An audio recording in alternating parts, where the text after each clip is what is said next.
بعض لوگ کیا کرتے ہیں کہ قبر میں عہد نامہ رکھتے ہیں، تو بھئی قبر میں عہد نامہ رکھنے سے اجتناب کرنا چاہیے، یہ مسنون عمل نہیں ہے۔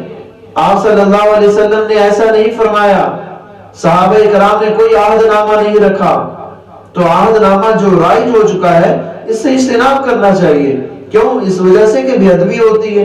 ایک مرتبہ قبرستان جانا ہوا، میت کو دفنانے کے بعد جب سلیب رکھ رہے تھے اس کے اوپر ایک شخص کلمہ لکھنے لگ گیا، تو میں نے ان کو سمجھایا بھئی یہ کلمہ لکھنا درست نہیں ہے، یہ کوئی مسنون عمل نہیں ہے، تو لہٰذا وہ سمجھ گیا، اس نے کلمہ نہیں لکھا، سلیب کو ویسے ہی رکھ دیا۔ تو میرے پیچھے کچھ افراد کھڑے تھے، وہ آپس میں باتیں کرنے لگے، ایک نے دوسرے سے کہا جو اصل کام سی اور میں کہتا ہے میں سورہ یاسین رکھ دیتی ہے وجہ۔ میں نے کہا عجیب کم بختی ہے کہ بھی عہد نامہ رکھنے سے منع کیا جائے، اس نے سورہ یاسین رکھ دی۔ انا للہ و انا الیہ